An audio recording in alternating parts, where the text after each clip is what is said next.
Olá, meus irmãos, eu cumprimento cada um com a paz do Senhor Jesus. Bom nós estarmos aqui na parte 2, onde nós vamos falar sobre o coração, no texto que se encontra em Mateus, capítulo de número 6 e versículo de número 21, nos afirma o seguinte: pois onde estiver o seu tesouro, ali também estará o seu coração. Nós precisamos compreender e entender aonde está o nosso tesouro. Jesus foi muito direto em Mateus 6,21. Ele não perguntou o quanto nós oramos, não perguntou quantas vezes por semana nós vamos à igreja, mas ele apontou o tesouro. Ele apontou o tesouro. E esse tesouro, ele precisa ser nesse momento confrontado, porque aonde está o seu tesouro, ali também estará o seu coração. Jesus foi muito direto com isso, não é verdade? Vamos lá. Se Deus não é o seu maior tesouro, então ele automaticamente não é o seu Senhor. Por quê? Porque quem ama prioriza. Se você ama Deus, você o prioriza. Quem prioriza, investe. Quem investe, revela o coração. Seu extrato espiritual está nas suas escolhas diárias. E existe algo muito perigoso dentro da religiosidade sem o coração. Jesus ele confrontou isso em Mateus 15:8, dizendo: este povo honra-me com os lábios, mas o seu coração está longe de mim. Cantar não substitui entrega. Falar de Deus não substitui viver com Deus. A aparência espiritual não substitui transformação. Deus rejeita o nosso culto vazio. Se o nosso coração estiver desprotegido, ele é território para o inimigo das nossas almas. Provérbios 4:23 nos diz, não é uma sugestão, é um alerta urgente, meus irmãos. Se você não guarda o coração, alguém vai influenciá-lo. Jesus faz uma explicação em Lucas 11:24 e 26. E quando a casa está vazia, espíritos retornam com mais força. Mente sem a vigilância vira campo de batalha. Coração sem Deus vira morada de confusão. Neutralidade espiritual não existe. O seu coração precisa estar blindado em Deus. O nosso coração é enganoso. Jeremias 17:9 nos fala: enganoso é o coração, mais do que todas as coisas. A verdade realmente ela é muito dura. Você não pode confiar no seu coração. Ele precisa ser transformado. Por quê, presbítero irmão Sidney? Porque o teu coração ele justifica o erro. O teu coração ele mascara o pecado. O teu coração ele negocia com a verdade.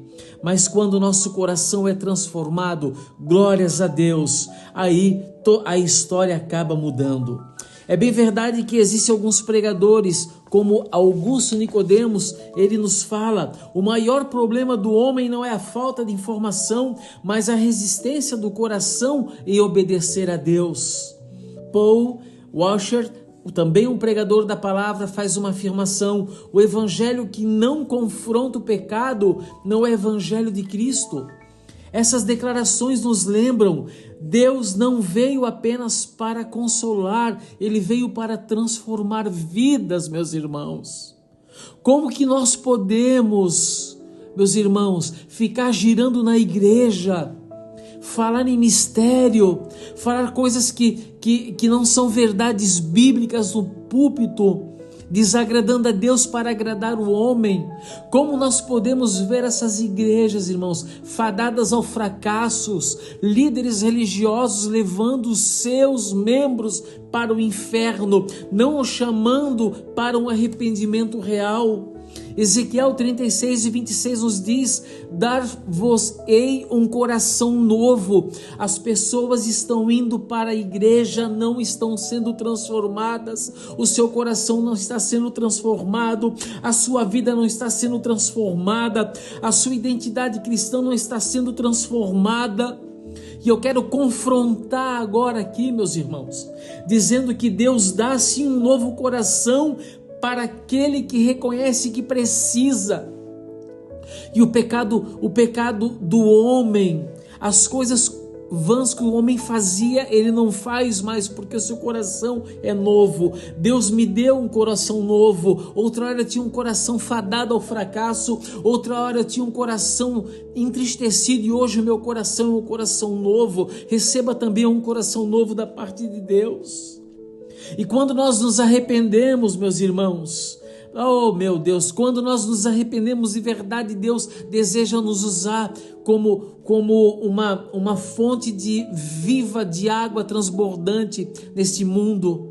Quantas pessoas, meus irmãos, levando outras pessoas para o inferno por causa das teologias que não são bíblicas, meus irmãos. Profecias vãs, profecias vagas, profecias que não são do trono. Ai daquele que diz assim te diz o Senhor e não está com o coração blindado em Cristo Jesus, falando para agradar homens.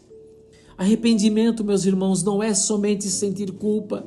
Arrependimento não é só se emocionar. Arrependimento não é prometer mudar, meus irmãos.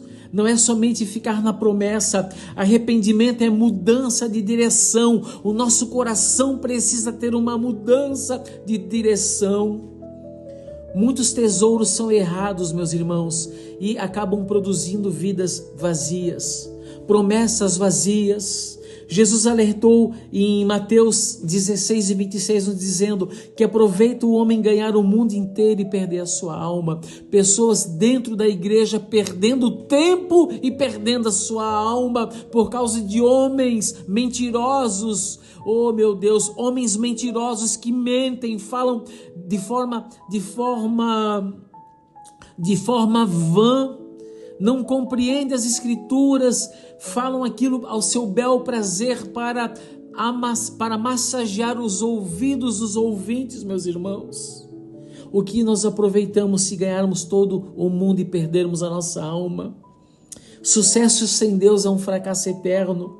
Dinheiro sem propósito é evidentemente um propósito vazio. Fama sem salvação é condenação. Nem tudo que parece ganho é vitória, meus irmãos.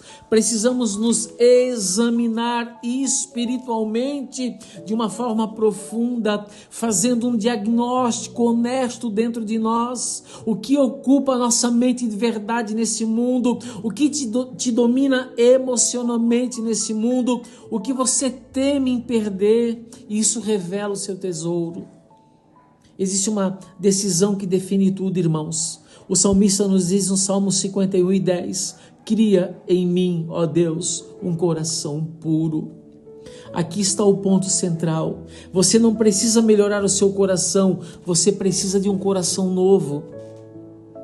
E se seu coração está dividido, sua vida também estará. Se o seu tesouro está na terra, a sua eternidade está em risco. Se você ficou comigo até aqui, se inscreva no canal, dá um like, manda para alguém que precisa ouvir essa mensagem, meus irmãos. Mas se hoje você decidir alinhar o seu tesouro com Deus, se você hoje decidir guardar o seu coração com vigilância, a sua vida será transformada de dentro para fora e não de fora para dentro. Nesse momento, meus irmãos, eu quero dizer algo muito, muito importante. Deus não disputa o espaço no seu coração. Ele exige o trono. Ele quer se assentar ao seu coração. Pai, nós queremos orar nesse momento, pedindo, papai querido, que o Senhor venha ocupar, Senhor, o coração desse irmão e dessa irmã. É o nosso pedido, Pai, em nome de Jesus. Amém.